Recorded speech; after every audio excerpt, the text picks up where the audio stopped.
बिस्मिल्लाहिर्रहमानिर्रहीम। नाज़रीन, मैं हूं इमरान यकूब खान और आप देख रहे हैं चैनल इमरान यकूब खान। नाज़रीन, आज हमारे साथ हमारे मेहमान हैं जनाब इमरान खान साहब, जो किसी तारुफ के मुताज नहीं है। माशाल्लाह नामवर जर्नलिस्ट हैं, एक सीनियर तज्जियाकार हैं, प्रोग्राम एंकर हैं, और उससे बढ़ के ये कि यूट्यूब पे भी इन्होंने रिकॉर्ड टाइम में सबसे ज़्यादा सब्सक्राइबर इन्हें मिले और अल्लाह ने इन्हें वहाँ भी बड़ी इज़्ज़त बख्शी है। आज हम कोशिश करेंगे कि इनसे जान सकें कि मुल्क की मौजूदा सियासी सूरत हाल जो है वो किस तरफ जा रही है, PDM जो है वो क्या कर रहा है, और फिर जो DGISPR ने जो प्रेस कॉन्फ्रेंस की और उसमें जिस चाय का जिक्र किया, अगर पिंडी PDM वाले जाते हैं तो उन्हें चाय मिलेगी खाली या बिस्किट भी मिलेंगे, और फिर फ़ौज की तरफ से मिलने वाली चाय कैसी होगी, मौलाना फजलुर रहमान किस तरह की सियासत करने जा रहे हैं, और PTI ख़ास तौर पे वज़ीर-ए-आज़म इमरान खान साहब और उनकी टीम क्या करने जा रही है। अगर आपको हमारी ये वीडियो पसंद आए तो इसको लाइक करें, इसको शेयर करें और हमारे चैनल इमरान यकूब खान को सब्सक्राइब करें। शुक्रिया जी इमरान साहब, शुक्रिया आपने हमें मौका दिया, हालांकि इस दफ़ा काफ़ी देर के बाद दिया आपने मौका। तो आप क्या समझते हैं मुल्क की सियासी सूरत हाल जो है वो किस तरफ जा रही है? ये ISPR की प्रेस कॉन्फ्रेंस में तो देखें पॉलिटिक्स नहीं थी, वो अपनी 10 साल की कारकर्दगी बताने के लिए आए थे, और वहाँ पे कुछ सहाफ़ी ऐसे हैं जिनको इस तरह के सवालात जो हैं वो अलाउ होते हैं, तो उन्होंने वो सवाल किए और उन सवालों के जवाब फिर आए। 90 तुल्य जवाब थे। देखिए, अब फ़ौज की तरफ पेशकदमी कर रही है कोई पॉलिटिकल पार्टी, तो फ़ौज उसको ये नहीं कह सकती कि हम नहीं आने देंगे, मुमकिन नहीं है, किसी भी सूरत में मुमकिन नहीं है। हाँ, अगर फ़ौज की तरफ कोई फ़ौज पेशकदमी कर रही है, कोई ऐसा ग्रुप पेशकदमी कर रहा है या कोई जत्था है, तो उसको तो फ़ौज रोक सकती है ये कह के कि जी हम ये नहीं होने देंगे। लेकिन ये पॉलिटिकल पार्टी एक नहीं है, पॉलिटिकल पार्टीज़ हैं, और वो वाली पॉलिटिकल पार्टीज़ हैं जो हुकूमतों में रही हैं। PMLN 2 दफ़ा हुकूमत, 3 दफ़ा हुकूमत में, वफाकी हुकूमत में नवाज शरीफ साहब, पीपल्स पार्टी कई दफ़ा हुकूमत में रही है, मौलाना फजलुर रहमान साहब हमेशा हुकूमत में रहे। ये लोग जब इकट्ठे होकर आ रहे हैं दीगर पार्टीज़ को लेके GHQ की तरफ, तो फौजी जो तर्जुमान है वो ये नहीं कह सकता कि यहाँ पे क्यों आ रहे हैं, हम इनको नहीं आने देंगे या हम इनका रास्ता रोकेंगे। उनके पास ले दे के वो चाय पिलाने वाला एक स्टेटमेंट रह जाता है जो उन्होंने पिलाया कि उनका लुक आफ्टर करेंगे और ये वो, लेकिन पैगाम उन्होंने जो देना था वो उससे पहले वाले जुमले था कि हमें नहीं समझ आती कि वो क्यों आना चाह रहे हैं। और दूसरी बात यह है कि उन्होंने एक बड़ी क्लियर बात की, जो बात आर्मी चीफ ने भी की थी। जब इन लोगों की आर्मी चीफ से मुलाकात हुई थी उन्होंने तब भी ऐसे ही बात की थी, उसका कोई जवाब नहीं है इनके पास। और हम मीडिया वाले जब पूछते हैं तो ये उसमें इस किस्म के जवाब देते हैं, माजी के रेफरेंस बता बता के कि उसका मार्जिन कम कर देते हैं, इनके पास उसका जवाब नहीं है। उन्होंने कल जो बात की वो ये की कि इदारों में चले जाएं आप, अगर तो आपके साथ धांधली हुई है, हमें तो कह के बुलाया था फौज को कि आओ आके इलेक्शन करवाओ, हम आए, हमने आके इलेक्शन करवाया। आपको लगता है कि हमने इलेक्शन ठीक नहीं करवाया, हमने इलेक्शन गलत करवा दिया, धांधली करवा दी, एक पार्टी को जितवा दिया, बाकियों को हरवा दिया।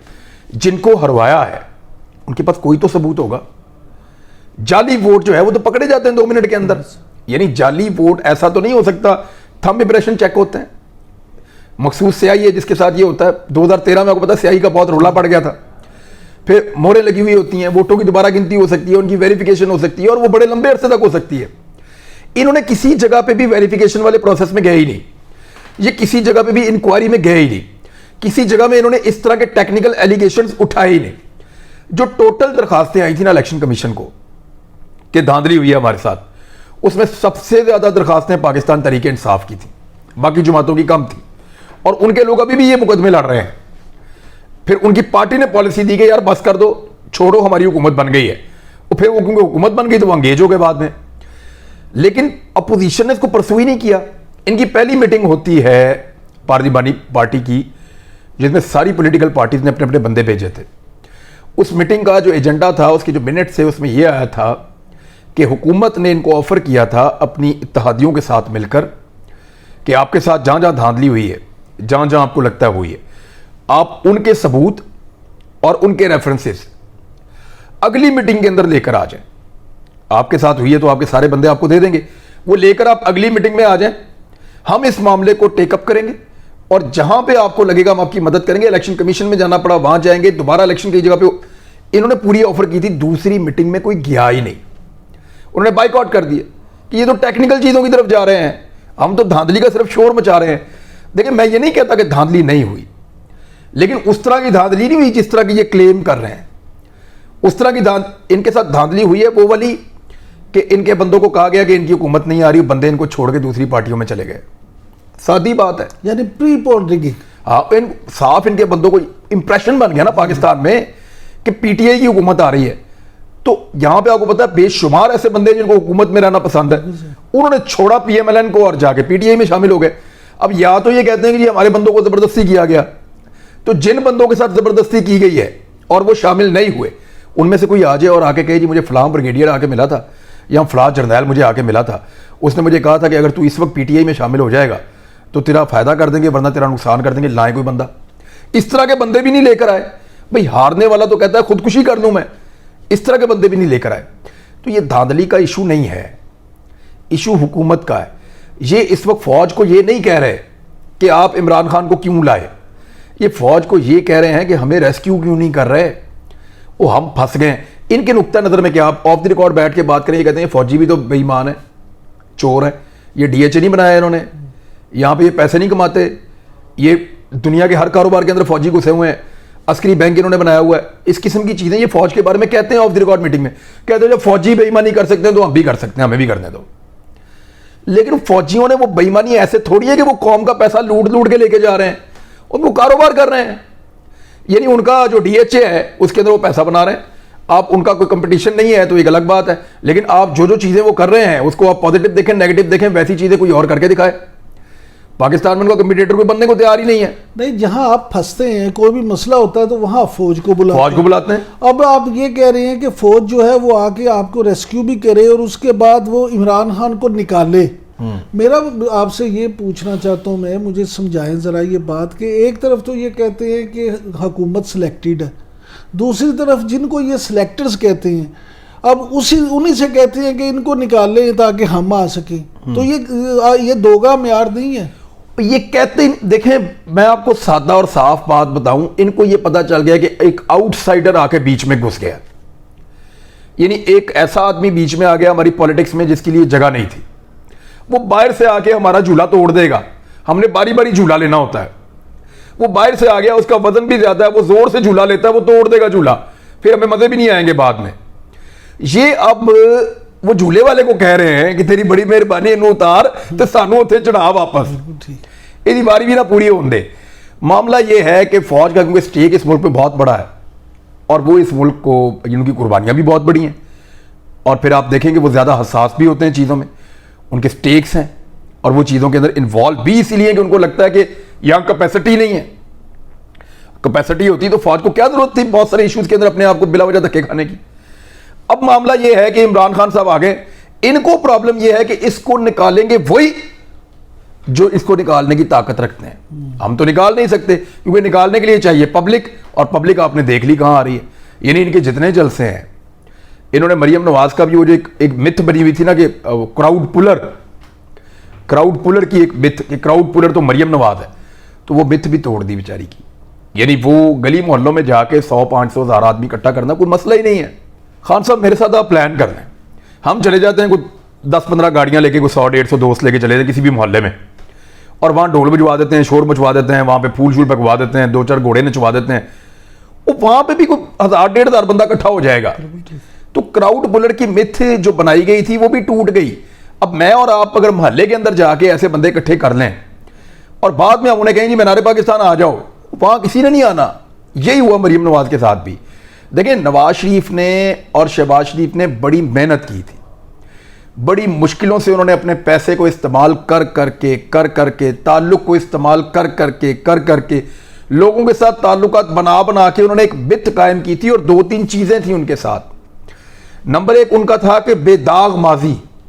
ये आपको पता है नवाज शरीफ के हर बैनर के ऊपर ये लिखा होता था कि बाकिरदार क़यादत और बेदाग माजी, ये बड़े अहम 2 जुमले हुआ करते थे। तो बाकिरदार किरदार उन्होंने साबित कर दिया, कभी वो कतरी खाता आ रहा है, कभी कुछ और आ रहा है, कभी कुछ और आ रहा है, तो वो किरदार की बेड़गड़क कर दिया इमरान खान ने। और बेदाग माजी उसने इतने दाग लगाए हैं, वो जो लंदन फ्लैट्स का और करप्शन का और अदालती केसेस, ये जो ईमानदारी का एक उनके पास मेडल था ना, वो छीना है उनसे और अदालती फैसले के जरिए से छीना है। लेकिन दाग तो अच्छे होते हैं सर, कोई दाग अच्छे भी होते हैं ना, कोई नहीं भी होते, कोई दाग अच्छे नहीं भी होते। भारत ये उनके ऊपर ये जो उनको एक उनका एक तुर्रा इम्तियाज था, वो उनसे छिन गया मियाँ साहब से और मियाँ शहबाज शरीफ साहब से। उसके बाद वही दोबारा मेहनत करके अपनी पार्टी को खड़ा कर सकते थे। उन्होंने बड़ी मेहनत करके ये पार्टी बनाई थी, उनके बच्चों के बस की बात नहीं है, बल्कि उनके बच्चों ने उल्टा नुकसान पहुंचाया उनको। अगर ये सलमान शहबाज ना होता तो कभी शहबाज शरीफ का ये हाल ना होता जो इसने किया है, और अगर मरियम नवाज ना होती तो कभी नवाज शरीफ का ये हाल ना होता जो हो गया अब।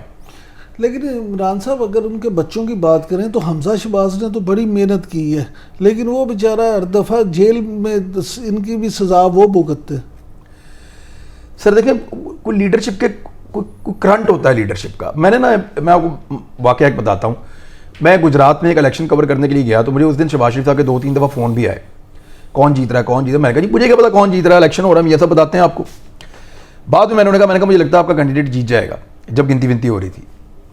मैंने उस वक्त ना शहबाज शरीफ को एक बात बताई थी। मैंने कहा आपको पता है कि आपका बेटा सिर्फ वहाँ पर तकरीर करने गया था और चौधरी परवेज़ इलाही का बेटा पोलिंग एजेंट के तौर पर काम कर रहा था। फ़र्क चेक करें आप। मैं मुनीस इलाही के बहुत, यानी मैं कोई उसका कोई मद्दार नहीं हूँ, उसने भी करप्शन की हुई है, उसकी फैमिली ने भी करप्शन की हुई है, लेकिन सर आप पॉलिटिकल ग्रूमिंग तो चेक करें ना, ट्रेनिंग तो चेक करें। उन्होंने अपने एक कारकुन को टिकट दिया, उनका कारकुन इलेक्शन लड़ रहा है और जो लीडर है उसका बेटा वहां पे पोलिंग एजेंट के तौर पे काम कर रहा है, बाकायदा वहां पे बैठा हुआ गिनती के अंदर शामिल है। तो इसका मतलब आप समझें कि वो समझते हैं कि पॉलिटिक्स के अंदर स्टेज बाय स्टेज बंदा आगे जाता है। इन्होंने क्या किया, पहले दिन निकाला हमजा शहबाज एक लीडर है, शेरां दे पुत्र शेर, बेड़ा गर्क कर दिया ना। उन शेर तो पिंजरे में ही होता है। अब उसको हमजा शहबाज को ग्रूम होने देते, कुछ धक्के खाने देते, कोई थोड़ा सा कारोबार उनको चाहिए टॉप का, आगे सबसे उनको रहना है टॉप पे। पहले दिन जिस दिन सियासत में आना, लीडर बन के आना है, अलमिया है। अच्छा हाँ साहब, आप मौलाना फजलुर रहमान की सियासत को किस अंदाज में देखते हैं? सर कैसे देखें अब उनकी सियासत को, पहले तो उनका पता करें वो खुद कैसे देख रहे हैं अपनी सियासत को। मौलाना साहब गुस्से में है। देखिए मैं आपको एक सादी चीज़ बताता हूँ। आपकी इतनी लंबी दाढ़ी है और आप स्लो मोशन में चलते हैं, यानी आपको कभी तेज़ चलना भी नहीं पड़ा, और आपके आसपास जो है वो एक ऐसा जत्था रहता है लोगों का जो आपका जूता उठाने के लिए, आपके हाथ पे बोसा लेने के लिए, आपको गर्म पानी से वज़ू करवाने के लिए और आपका ख्याल रखने के लिए हम वक्त तैयार रहते हैं। फिर आप हमेशा हुकूमत में रहते हैं, इज्जत पे आपका हक है, हुकूमत पे आपका हक है, और एक आपका बहुत बड़ा स्ट्रक्चर बना हुआ है मुल्क के अंदर। सब लोग सोच रहे हैं कि मौलाना साहब हैं, कमाल हो गया। तो जब आपके पास ये स्टेटस होता है ना, तो आप अपनी लाइफ को मैक्सिमम एंजॉय कर रहे होते हैं। अचानक एक ऐसा लड़का आता है बीच में जिसने सारी जिंदगी क्रिकेट खेलने के अलावा कुछ नहीं किया हुआ, उसकी जिंदगी के ऊपर इतने दाग हैं इस किस्म के उसके किरदार को लेकर कि जनाब ये तो अयाश भी था, ये तो ये भी था, ये तो वो भी था, इसने तो जनाब ये भी किया हुआ है, वो भी किया हुआ है, इसकी तो बीवी भी जो है वो गैर मुल्की थी।